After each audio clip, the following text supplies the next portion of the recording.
again, is really looking at a very specific race line of beings.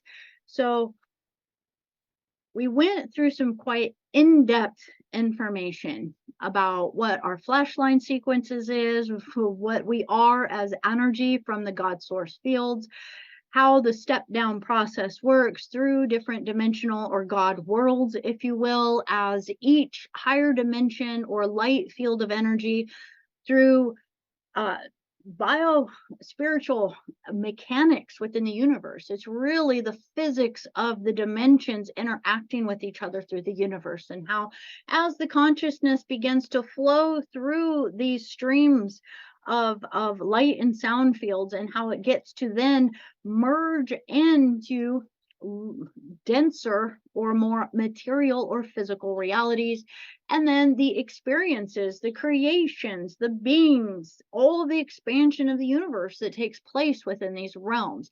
And that we know that throughout all of this creation and all of these realms, there's been a little bit of drama that has happened within there.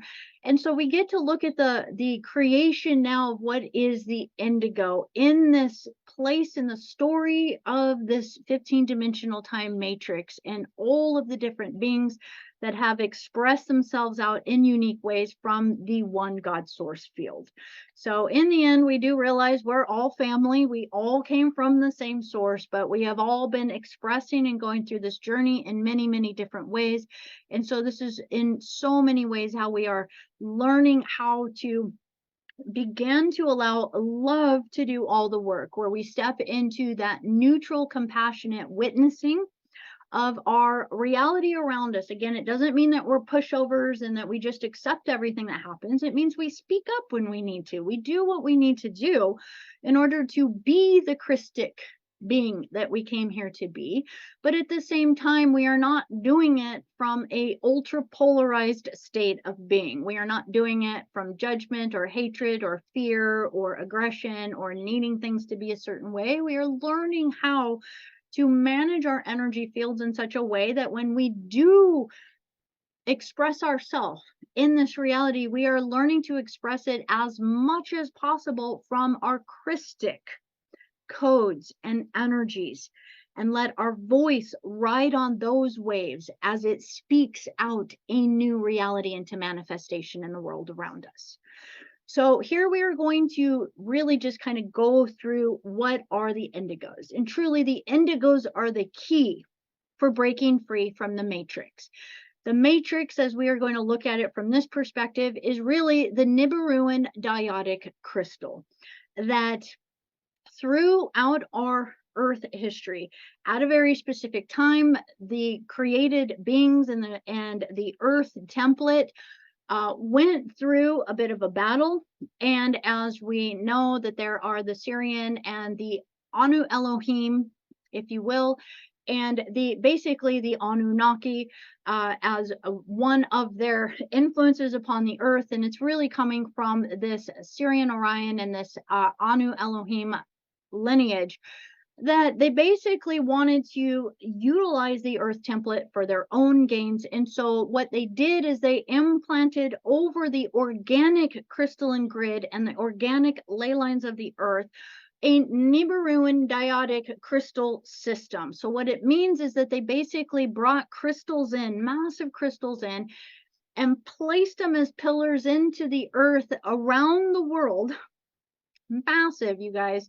And as they did this, what they did is they overlaid this false matrix over the Earth template, organic one, in order for all beings that were in this solar system or in the Earth template for their soul fields to now attune to that inorganic or artificial crystalline template upon the earth. And it has basically been the one running the consciousness of humanity since its inception and placement upon the earth. It is really what we think of as the part of the creation of the frequency net. It has basically been what's keeping the frequencies of the earth entrapped in lower frequencies in order for those frequencies to support more of these off-planetary races that have been utilizing humanity and the earth template for their own self-serving purposes.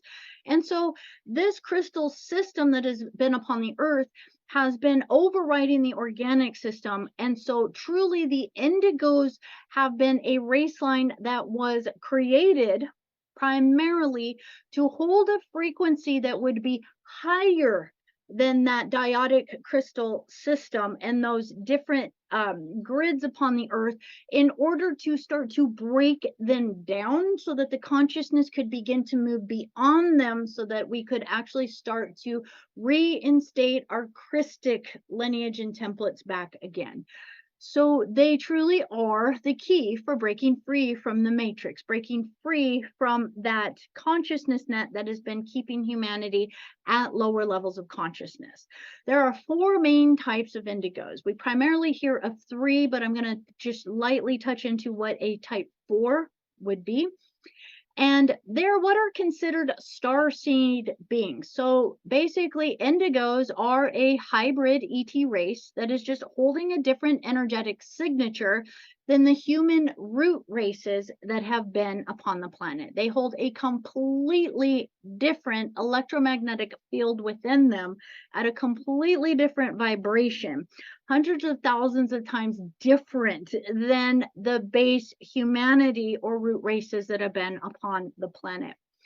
They were designed to produce a much higher frequency tone than many of the angelic root races that were on the planet, in order to again break free from that artificial template that has been placed over the earth.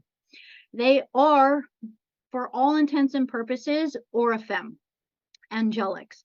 Indigos are walking grid workers. There are many of the different certain types that are not only grid workers, but they are also walking stargates upon the planet, which is a very significant role. Most stargates upon the planet have more of a stationary position upon them. There are certain fluctuating ones that open and close based on planetary or stellar cycles. And there are also kind of roaming stargates upon the planet, because they move based on the energy moving upon the planet, almost as though they actually shift and change based on some of the shifting and changing upon the planetary grid. But there are indigo types that are like walking stargates, which means that their purpose is to actually allow souls to basically pass through in order for them to be able to be reinstated again to their soul or oversoul families. The primary goal is to evolve enough to activate this. I want to just highlight this. The primary goal of indigos is to evolve.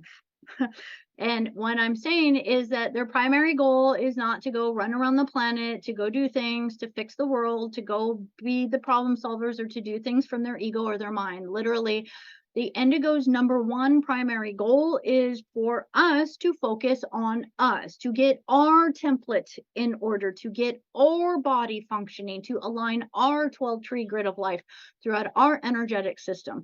So the primary goal is to evolve enough within in order to activate the planet, to activate galactic, and to activate avatar. So Christ avatar levels of consciousness within, having reconnections again to these levels in order to activate the bio-spiritual flashline sequences, or the light language DNA codes within us, in order for the universal tree of life geometry to be corrected and awakened again within. So indigos present an option for allowing an evolution of Christ or Christ consciousness. This is the Christ body, the Christ Allah, the Christ body. And they allow it to evolve out of the lower universe into reconnection again to the avatar Christ or Christ self. The bio-spiritual evolution takes place in the bioenergetic form of the indigo. Again, that is our body. And indigos are code transmitters and conduits. So we talked about this a little bit with grid work, and we'll go into it a little bit more. But indigos truly are like walking transmitters. So this is where we talk about, we want to get ourselves so acclimated within our own gravitational field, that core of our heart, so that our gravitational field is being a pillar of our heart mind, where it is creating a magnetic field around us where we become the energy that transmits an orbit around us that others can attune to begin to receive whatever it is from their higher self that they are ready or needing to receive, if we have that within. So now as we get to look at this, let's look at what are Orifem. So as we get to just have again a connection to the Orifem, I'm actually going to read one other thing from Voyagers 2 for us. But Orifem are angelics. They are angelics that are Christed, ascended masters from the halls of Palador. So they are part of the Paladorian covenant, and they are the founding fathers of the angelic human species. So we've actually done an entire presentation before on the Orifem, who are the Orifem, and we're just going to just recap over that a little bit here. Many of the Orifem angelics choose to enter into indigo birthing contracts. Okay, so this is key. So what I want to kind of look at within this is that the Indigos are not root race beings that have been on the earth for lifetime after lifetime after lifetime. The Indigos are actually an Orifem angelic that has seen what is going on at this stellar Stargate time within Earth's history and have chosen to enter indigo birthing contracts in order to serve on the Azurite Universal Templar Security Extraction Team. It's a big old fancy way of saying that they have completely entered into birthing contracts in order to be in service to the Christos mission as planetary grid workers, genetic repair workers, and as educational hosts for the Nephilim giants or fallen angelics. So we are going to really emphasize what it meant to actually choose to enter indigo birthing contracts. From a higher perspective, there is almost kind of a way of saying this. It was like in some ways that this was a rescue mission that was almost kind of like you're going to go in, but you're not coming back out. And within this, it was just that much love to actually fully throw oneself into this cycle, because the way back out has to be out with everyone else.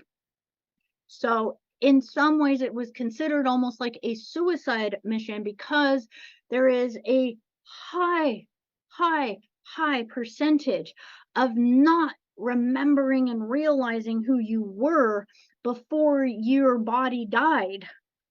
And then the soul would then potentially start to just, again, you wouldn't find that reconnection back out. And that lack of finding that reconnection back out would mean multiple life cycles of then having to remember who you are again. So I want to emphasize that this is a mission of love, absolute love for humanity, for the angelic human race line, for the potential of this, and for what it stands for the future evolution of all species. This is very, very, very, very special. The Nephilim are also angelics, and they are a hybrid between particle Earth and antiparticle Earth Gaia. So they are a hybrid between an Earth body and an antiparticle or an antimatter, if you will, from the opposite polarized field within the Gaian Earth template. So our bodies and who we are not the same in the Gaian template at 8, 9, 10 dimensions. They are not the same as they exist here. That's why it's called particle antiparticle, because within that, we are really talking about Hyperborean type of energy. The Nephilim are really kind of a blending between the God world and the earth world. This is why they're seen as the fallen angelics, but they're basically particle antiparticle within one body, So there is already a discrepancy within the form, right? And so when the consciousness of Earth fell, they basically became entrapped. And we'll kind of look at this, but they became entrapped and forced into the service of the Anu Elohim about 568 million years ago.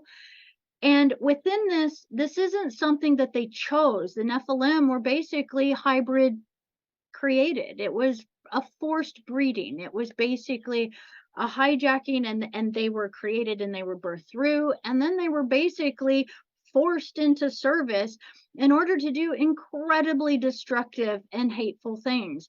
And the way that their genome worked within there, again, we need to realize that there's a lot of race lines that they don't hold emotions the way that we do. Again, emotions are actually one of our gifts, and this is why we work with the Arcturians so much, in order for them to help us learn how to manage them so we don't react to them, because they actually can become quite volatile. But there are a lot of races that don't have that particular connection to as many rays of emotions that we do. So therefore, when they were forced into these actions, there wasn't a level of consciousness that had the same perception that we would, particularly if you were being forced to murder someone, hurt someone, take over, pillage, do all of these different things.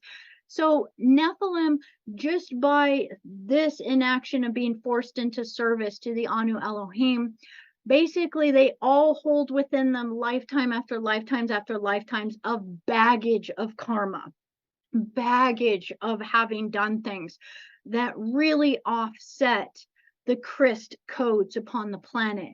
And so we're going to look at what the purpose has been for the Indigos for assisting this angelic race line of the Nephilim. So also, to just kind of see this, the Orifem are very cat-like or feline in features. They also have other progenitor features, and I actually want to just kind of take you guys to this document over here, and we are going to look at the Voyager's book, and we're going to explore just some of the angelic human heritage. So this is from chapter 14 within Voyagers 2. If you do have this book, this is a very powerful chapter to actually explore the Orifem and the Indigo lineage lines. So that this is really about the true origins and nature of the angelic human race. And this is going to go back in time to the 12 tribes of the angelic human in our third seeding. So this is going to be primarily within the Earth template to where we are. So when we look at the Orifem, I want to just kind of just quickly go through this. We have the genetic ascendancy of the angelic human lineage. We've talked in the last few videos about the step down of the energy through. So we can see it goes from the Brenau or the God source realms of the emerald order. So we're looking at the emerald, the gold, and the amethyst orders, and the primal light and then sound fields as it moves down into then the next dimensions down, dimensions 10 through 12. So the fourth harmonic universe. Then we get the Anuhazi, which are it's liquid light. This is going to be when we talk about connecting to our Christ avatar God self. This is what we're connecting to. We're connecting to the Elohai, Elohim feline races within this connected lineage line of the Anuhazi. This is again going to be the parental lineage for the Indigos. And this again is a liquid light. This is pure consciousness that aligns with the law of one, of compassion, of love, of non-judgment, of all of that when we tap into that, you just feel the immense sense of being accepted and loved. Now, from within this, it steps down again to the Azurites, and this is going to be like the Syrian blues that we would think of.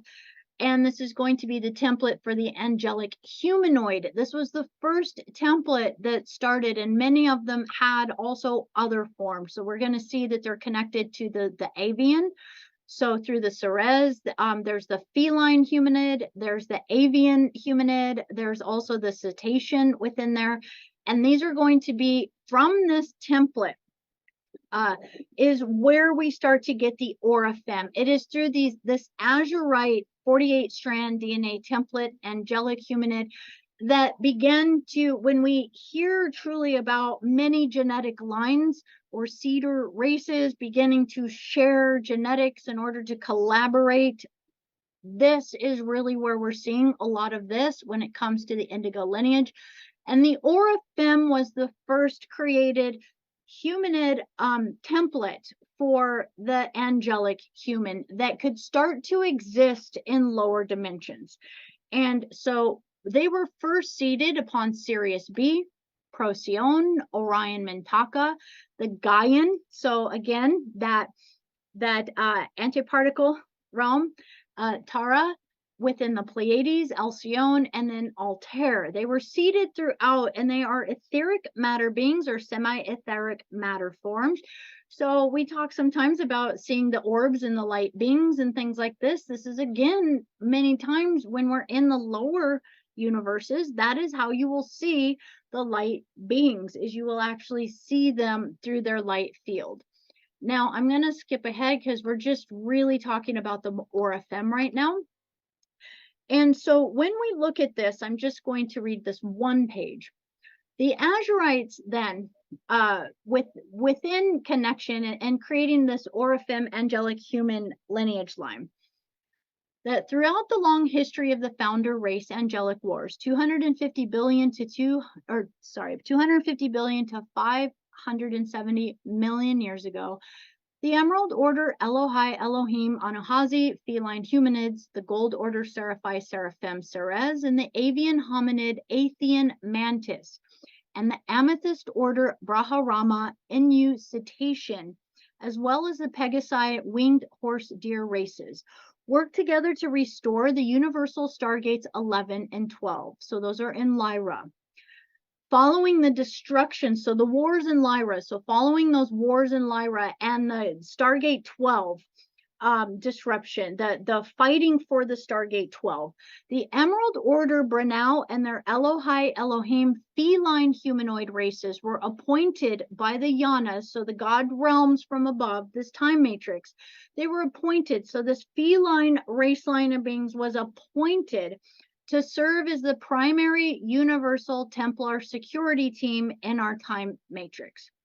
The Elohai Emerald Order feline hominids were commissioned to organize and assist guardian nations in securing the universal Templar complex from the fallen angelic race dominion, and to implement genetic bioregenesis programs to assist the fallen races in re-evolving their original potentials of ascension. All of that is a really beautiful way of saying that from the God Source realms, this particular race line was appointed to organize and assist the Christos mission, the Palladorian covenant, that stated that there was going to be implemented plans put into place, and they were put in through these bioregenesis programs. When we say bioregenesis, guess what that is? That's your body.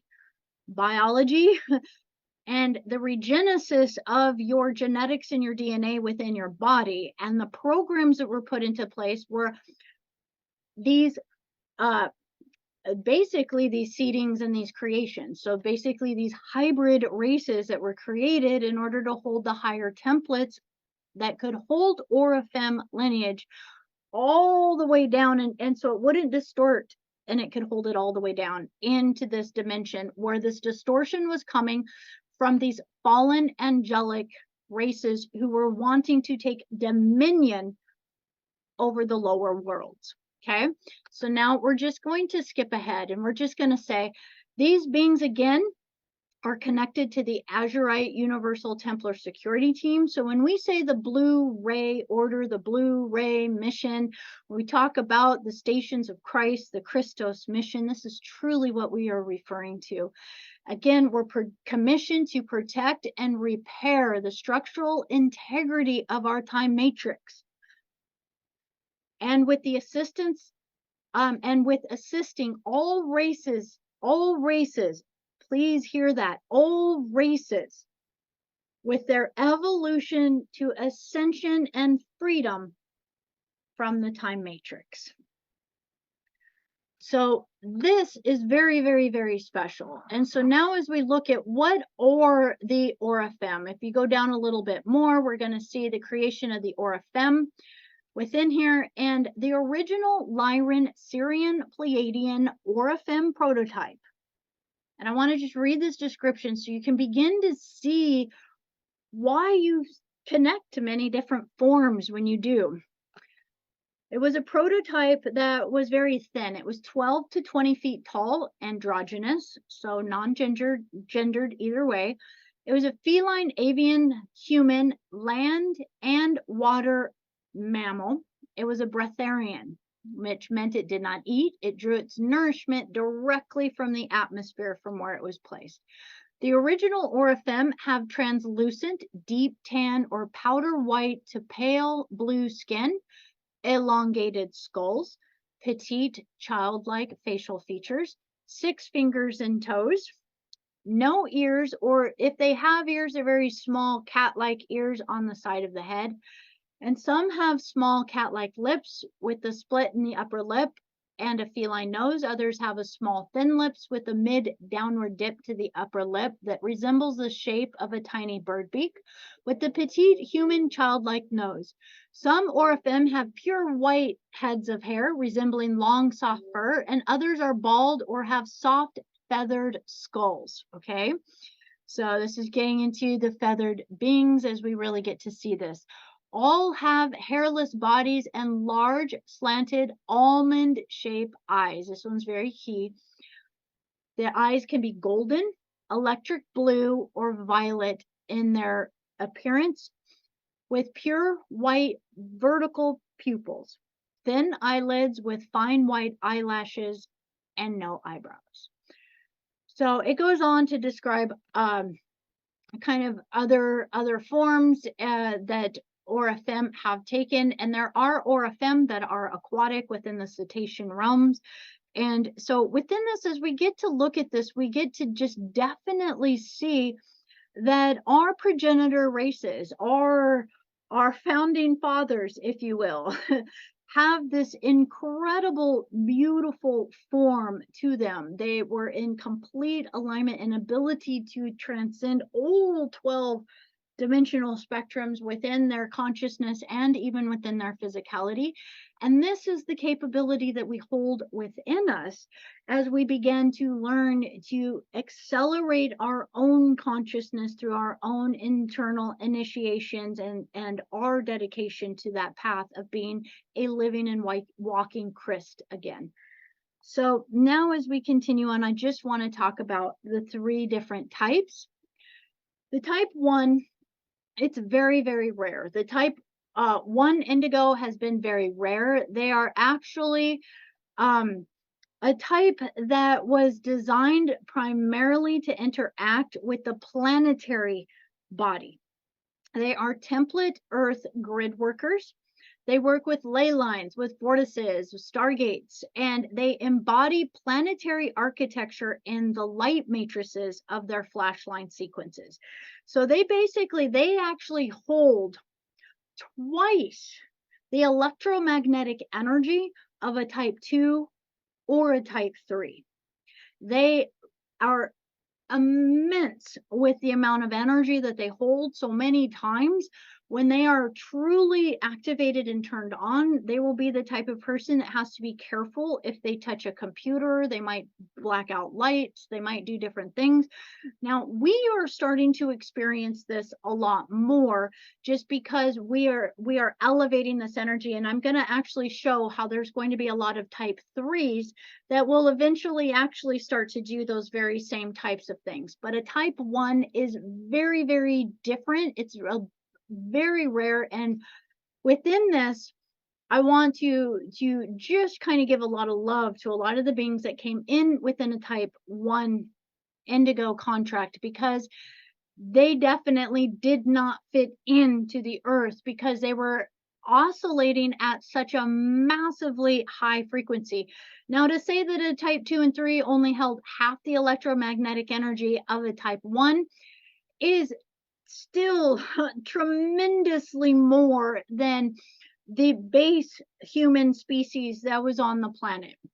It was hundreds of thousands of times still more than that. And so you can imagine type 1s came here to actually show us pure manifestation out of thin air, basically. The type 1s are the ones that truly do the magical feats that seem almost kind of like, how did you do that? And that is the mastery of intention. Now, the very interesting thing with the type 1, they're the only type out of the 3 that could not come in the fetus of the body. They had to come in as a walk-in, which means it took 2 souls agreeing for a type 1 to actually come into the earth sphere. A type 1 would have first had another soul come into the body to prep it in order to be able to actually make the swap out, usually anywhere after the age of 12, in order for that type 1 to then be able to fully swap places and walk into that body. But again, imagine that electromagnetic energy was so much that it would have killed the mother and the child if that type would try to actually come into the body at the time of the womb. This being holds from 12 to 48 strands of DNA activated with the ability to hold even higher levels of double diamond structures within the body. Now, remember, it's activated, but it doesn't necessarily mean it's all online. So it means it's all wired up. But remember, it's kind of like light switches in your house. Just because all the light switches in your house work, they don't have to be on. The switch can either be on or off within there, but they can be fully live within the wiring. So they are here to reconstruct the etheric light cities astrally in the earth body so that the restorative codes can be built back onto the earth for the continual future races of even more and more advanced indigos to incarnate. So again, their purpose was to come and be a pillar of light of the double diamond heart energy into the earth template in order to begin to feed a live stream of energy that started to rebuild the etheric light city. So when we say etheric light cities, these are the Lemurian templates back on the earth template. This is the Tauran earth template back onto the earth template again. And so what this is that they had to come in to start jump starting the energy of the earth so that the other indigo race lines could actually get into the earth sphere. Otherwise, the frequency here couldn't support them enough. So they truly were the first rave, and there was not that many of them. They're still quite rare, but at the same time, they incarnated long before a lot of the indigos type 2s and type 3s even could come to the earth. So they truly were path cutters for others. And they're the ones that have been laying the foundation for what is happening in this ascension timeline. So, and let's see the button. There we go. And this is just, this is actually from the book from Ashiana Dean on the Indigos. Type 1 Indigos are again part of the Orifem human hybridization program. They serve to accelerate and expedite reaching critical mass for the double diamond or the diamond sun DNA template within the race gene pool. So it was important for them to get here early on in the planetary system because again there was that energy of different stellar stargates at there was 2012, there was 2017. There's been more that continuously are happening, and these are all bifurcation processes that are allowing us to create the most appropriate timeline for this ascension path. They hold the Emerald Order Orifem. They hold the highest DNA strands available upon the earth. So they bring the potential for the 30 to 48 ascension codes, which allows the avatar identity to begin to embody upon the earth. So it means it allows us to start to tap in to our Christ avatar God self within. They always incarnate through walk-in agreements. So this is, again, just really important to understand, and that when the walk-in comes in, it usually happens anywhere from the age of 12 onward. when this walk-in happens, the personality, it's an entirely other person that walks in. So a lot of times, and I recently came across another walk-in, and it's always so exciting for me because it's just, again, they're very rare to come across a legitimate walk-in who is holding this contract. So again, they have advanced psychic and occasional direct manifestation abilities, and they're here to really work with the planetary grid work through their contracts. Type 2 are going to be the ones that hold, they're all equal in the work that they are here to do. So please, when you hear that the DNA strands sound like they're lower numbers, it has nothing to do with whose job is better than whose. All of them are an Orifem incarnating in at a different level in order to serve a different purpose. Type 2s are the healers, the shamans, the light workers. They're the ones that are the ones doing the massage and the Reiki and the light language and the hands-on and the touching and wanting to be that heart and that healing, the counselors, the ones that are out doing the missionary work, all of this. If there was something to say about a type 2, it's healer, healer, healer, healer. They're the ones that have come to do healing. It is like that love in the heart that just wants to be help and love and support for others. They are able to incarnate fully into the body in the womb. So there will be memories of the type 2 that a type 2 will hold throughout their entire childhood. Again, let's remember that all indigos are incredibly targeted beings because of their purpose and what they're doing. So it all have potentially gone through different types of traumas or woundings. And so this is not going to exclude an indigo from potentially having fractured memories in childhood due to trauma at home. That's different. What I'm saying is they have the potential to have all their memories from childhood throughout their entire lifetime because they are the same soul throughout their entire lifetime in that body. They are not a walk-in.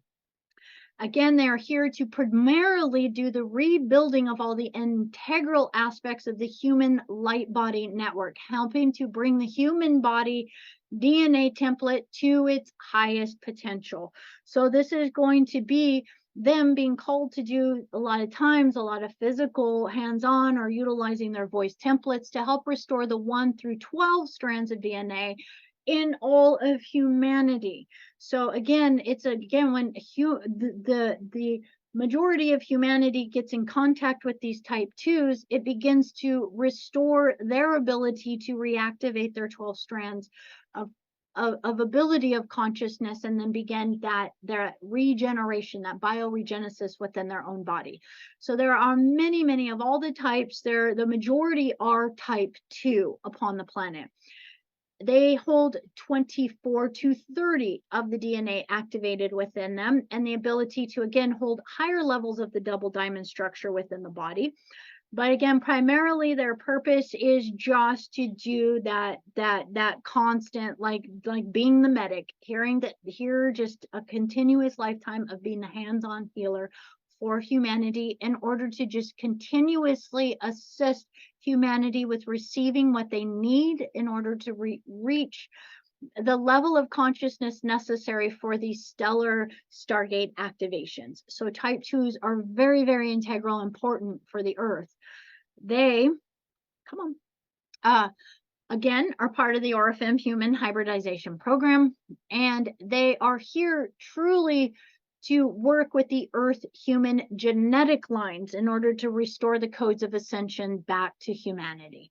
They are also able to activate their strands of ascension back into the double diamond DNA matrix within themselves in order to begin to work with their avatar identity, and many times even expanding beyond that into the Rishik levels of identity. So there is a beauty within holding the type 2 contract. They do not display, this is the one that has it a little bit easier than the other two, because there's less extreme in polarity imbalances within the type 2. So they tend to be the type that is able to actually interact with humanity a little bit more in order to be that connection point, right? You can't be the hands-on healer for humanity and not want to hang out with them. So, again, they are still going to be very sensitive in heart and very prone to emotional traumas early on in childhood, as all other indigo types. So within this, they tend to have very dominant and advanced psychic development, many times open to interdimensional contact from birth. So many times experiences with beings in the room, with angelics, with contact with others. Many times gifted with linguistic translations, the arts, music, interpersonal diplomacy. And, again, if there is trauma, like all other types, there can be the desire to become introverted, but for the most part, the type 2 of all 3 types has more of an ability to socialize with humanity in order to share these gifts with humanity and be this beautiful sharer of these gifts and these codes for the genetic human line. Now, as we move into the type 3, we can see that this is the most challenging contract to hold out of all 3 of the contracts. This contract starts right away at the very inception of birth. So this one is a little bit different. This is not a walk-in, but it is still a situation where it is kind of like a walk-in situation, just because, and we're going to see how this contract works. This also is a little bit more rare than the other. It's type 2 is probably the most. It is most definitely the most hold the type 2 contract. And then the type 3 would be the next most, and then type 1 would be the most rare. It is very rare. So within this, the type 3 really is a specialized Orifem to choose this path. This has to be an Orifem that is choosing something that is actually going to be quite difficult. So it's quite dangerous, because remember, it's that once you leap in thing, right? And what this is that the Orifem never incarnates all the way into the body. This starts to trickle in a little bit later in life. So that's what makes it sort of like a walk-in, but not really. In the very beginning of the Indigo type 3's life, this is going to be primarily the Nephilim will be the one that has the primary dominance within the physical form. Whereas it's like 2 individuals kind of in the body at once, in the sense of really through the consciousness stream. It's almost as though there's going to be times where it feels as though one could literally be dialoguing with another aspect within self. It is that distinct within there. Excuse me. So these beings agreed to assist and share awareness with Nephilim beings. This was the solution that was created to assist Nephilims that were trapped, literally trapped. They would be eternally trapped within this realm because of the distortions through the hybridizations and the ensnarement and entrapment that the Anu Elohim did with them in order to do their bidding. They literally have been trapped in the lower fields of consciousness, with missing what it is that they need in order to reinstate their heart again, really. So the consciousness of the Orifem angelic doesn't fully embody, but rather kind of is a little bit out. So when we think about putting those hands in prayer above our head, it's kind of like the angel on one shoulder, while the other bit is usually in the very beginning kind of running more of the show. And so what this is that there is also an awareness that of all the Orifem, again, this is a specialized contract. Not all Orifem chose to do this. Let's make that clear. Not all the Orifem in all creation are not on the earth right now. We'll put it that way. There was a very select few, because again, this was really deemed like almost like a suicide mission. you're going in and you don't get out until everyone else gets out.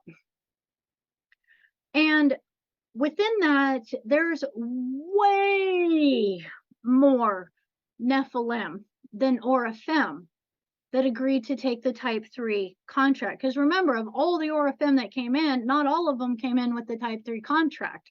So it's still an even smaller percentage that basically it's like a very small percentage. And then there's like all these Nephilim that are like, me, pick me. I want to do good. I want to get out. I want out. And so within this, one type 3 indigo will not host just one Nephilim.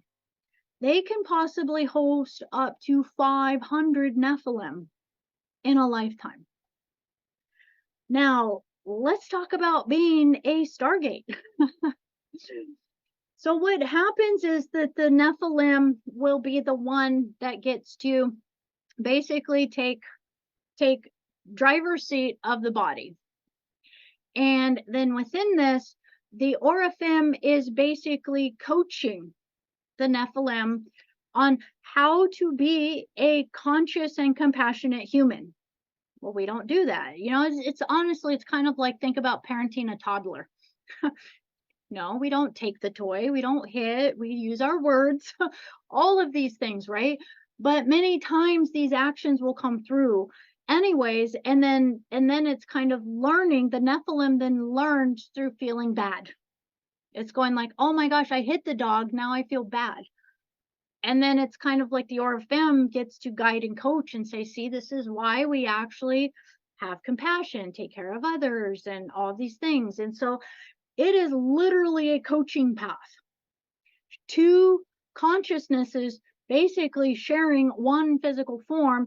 And then when that Nephilim gets to a certain evolutionary level where it actually learns enough of the compassion, it activates enough of the compassion within their heart, the angelic forces assist that Nephilim spirit out, and then another one moves in.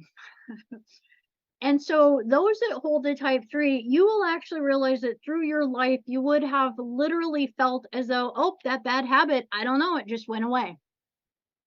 And I'll be super transparent with you guys. Just I don't normally share a lot of personal things. Well, with you guys I do, but I definitely remember there was a specific time in my life where I took on the habit of smoking. And I was all like, okay. And there was every part of me that's like, I don't want to do this. I don't even like it. I don't even like how it treats my body. I don't even, and it was just like, I was just sitting there and I was just like, okay. And it was almost just kind of like the dueling energies within there. And I remember a very particular time when all of a sudden I just literally woke up one day and I just said, no, I don't want to smoke anymore. And I literally just never, ever, ever touched them ever again and never thought about it.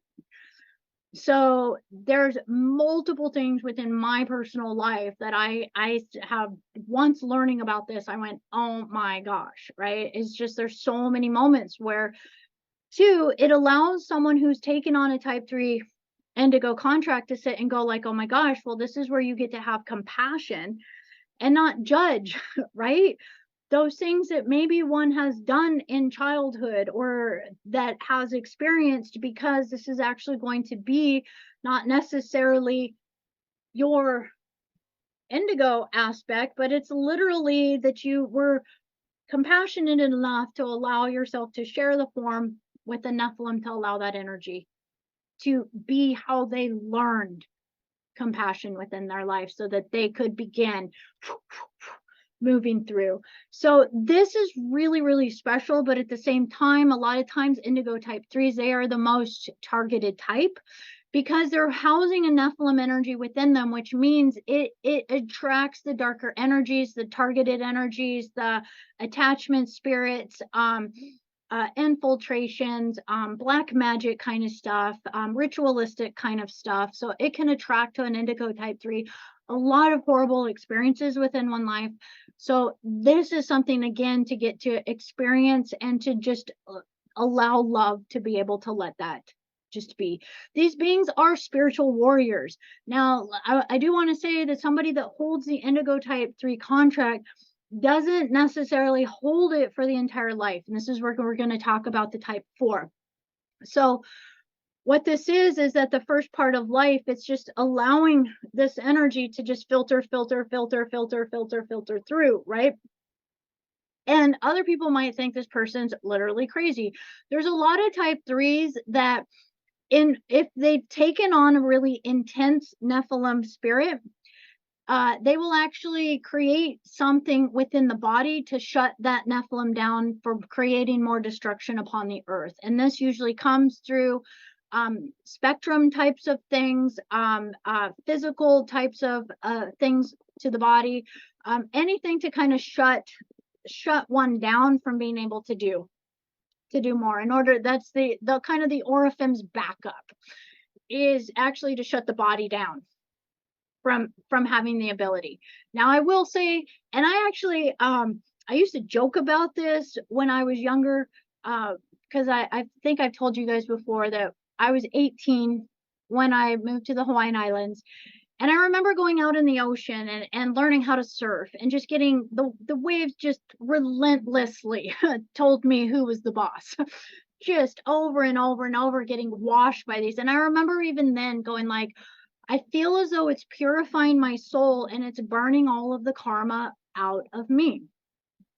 And this is exactly what happens, is the Nephilims actually have to face and deal with whatever they did in past lives. So if it was murder, if it was rape, if it was any kind of pillaging or tragedies or harming or hurting or whatever that has happened that they were doing in these other lives. And remember, in these other experiences, they've been under the control of the Anu Elohim. So, you know, it's like being enlisted into an army. And then even look at many of the soldiers upon the earth right now, they come home broken in their heart because they can't let go of the nightmares in their head of what they've done. And so this is kind of like what's going through the Nephilim within this. And so they have to actually deal with many of their past lives. And I've seen this because I do past life regression, QHHT sessions. And I came across this years ago where I was going like, oh, it's very interesting. There's situations where one goes into past life experiences, but there's a very distinct awareness that it wasn't, say, your past life, right? And what it is that, again, these get to be visited, so the conscious awareness then gets to process it out so that the higher consciousness comes in to reinstate that Christ code that says, oh, okay, well, I am complete with that now. And I forgive myself for all ways that I have ever enacted that way, and I set myself free. That's truly what past life regression is beautiful for, is we get to neutral, have that neutral, compassionate witnessing, to surrender it, to realize the past is the past, and what are you choosing now? So they had to deal with many of the past lives. And so this has been challenging for a lot of Indigo Type 3s, because it feels like your heart wants one thing, but then life keeps throwing other things in your path. And it's like you have to live out those things and those challenges and those experiences before that contract can be completed. Now, there are a lot of Indigo Type 3s that still choose to be in service in this way because they are so needed. There's so few, and there's so many that are seeking, that there are many Type 3s that will still hold this contract, but kind of more on the side, more as kind of like a coaching. And I don't know how else to explain it, but it's as though I don't have to do this contract anymore, but I still feel myself coaching this energy through this lifetime. I don't know how else to explain it. But what happens is that when the Type 3 contract is complete, the Type 3 actually has now the ability, because it's the accelerations of one's Christ codes, to awakening the levels of consciousness, where the consciousness becomes so seated within the physical form and the physical projected reality, right? So I can be here within this projected reality and truly see it from the choice of being my Christ avatar God self, right? But I can still perceive the energy that the type 3 contract presents from past life timelines. It's almost kind of like that energy comes in, and then it's like it flows through the Christed heart to just keep moving off the earth plane like a stargate. So there's still there's a kind of a duality within there, because there's still a sense, and there are individuals that truly can hold all three contracts, but primarily it's a type 3 and 2, and then when the 3 ends the contract, the 3 then steps into holding type 1 contract energy throughout the template in the body. So there can be kind of a morphing of the energy within there. And I really truly hope I explain this in a way that makes sense, because there's definitely a lot of perception that can be put upon the type 3s of feeling bad or feeling not good enough or feeling judged or feeling like all of these things because of the purpose of their creation. But truly, they're one of the massive being like types that actually go in. They're spiritual warriors. They're the ones that are going to want to go in and unearth what needs to be uncovered, challenge the things that needs to be challenged, go in there and call out whatever it is, be able to go into the darkest places and not freak out about it, actually kind of feel comfortable. The Nephilim doesn't feel uncomfortable there, but at the same time, it's like that ability to navigate those realms gives them the ability to pour the Christ or the Christ energy through those fields to begin to flush out the darkest, ickiest places upon the template of the earth, so that the earth can continuously lighten up and lighten up and lighten up. And so it's been so fun, because I did used to joke as in my early years, like in my 20s, I used to be like, sometimes I just feel like I'm here to be scrubbing bubbles. Like all I'm doing is just clearing the karma of my family and this and that. And later I laughed. I'm like, oh yeah, that is exactly what you've been doing. So there is that, and there is, we're here in form, and yes, it's challenging. Yes, sometimes it feels like, whoo, a lot, like, okay, I'm tired, okay, I'm done, okay, like I'm ready for the sparkly, happy, shiny, beautiful stuff. And then it's like you get your breath, you rest, you get some sleep, and you're gonna like, nope, I'm not gonna waste this incarnation, because this is so important. And it's like there's just a passion within the heart, that spiritual warrior that says, we are here to bring everyone home. And that's just the beauty that sits within there. There is a lot of tenacity to all indigo types to just keep going even when it feels difficult. So within that, I think we covered a lot of this within there. But again, it is truly a gift within this to bring family back home, and to realize that all have a place back home within the source field of all that is. And so that is just the beauty I wanted to share.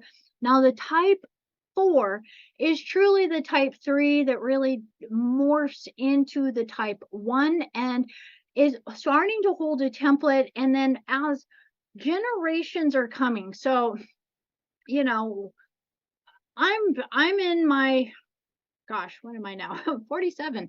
So, getting closer to the age of 50, right? So you can see how many decades we've been holding this. And then there's other indigos that have been holding this template since the early, much, much earlier. So about 2 to 3 decades earlier, really kind of definitely holding this template, right?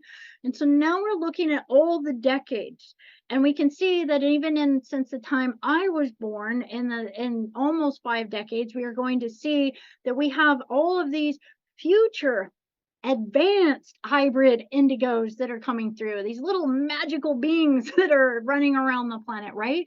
And again, many of them are confused and are lost, or and are getting sucked in by the narratives on the planet, and they are not awakening to remember. And so we keep holding, because little by little the trickle happens, and we want to support whether it's phase 1, phase 2, phase 3 of their breaking out of consensus, right? We just hold the space for it. And as we hold the space for that energy, we are seeing different amazing hybrid types that are coming through. They're holding more of the diamond template, of these massive rainbow templates, crystalline templates, like just beyond. And I will tell you, it has just been so magical. There's even little beings in our neighborhood here that I'm like, oh my gosh, it's little bit. They're so brilliant and bright and smart, and just to have so much love for knowing that your life has made a tremendous difference, because we truly are part of that groundwork that is going to continuously bring the etheric and the light cities and the templates back to earth, but that we are all working together. And again, a visualization, we got the double diamond, or sorry, the diamond heart with the 24 strand, and then you can see the type 1 potentiality, and the type 3 eventually hitting up into this potentiality within the 48, which is just, again, it's doubling. So we can see that the emerald sun energy really is connecting us again to the higher vibrations. And I want to just bring this is actually from our last presentation, so let me exit out of here.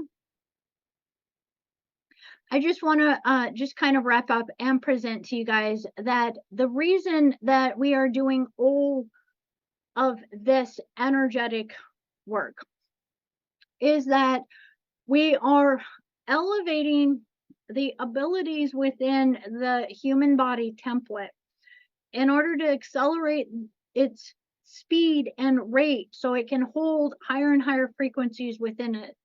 Because as we are continuously moving through our ascension, what is happening is the Earth, or our Milky Way galaxy, will eventually merge again with the Andromedan Mother Galaxy. And when that happens, it will be such a high frequency of merging again that all that doesn't match is basically not going to, it will just poof, not make it, right?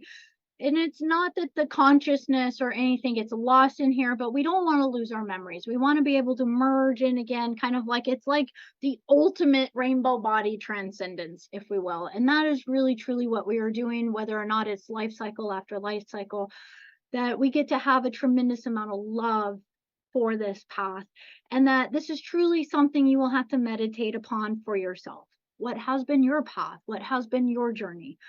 And just to realize that none are any better than the other. They all have their absolute purpose. They all come from the same family, and in the ultimate way, we are all from the same family.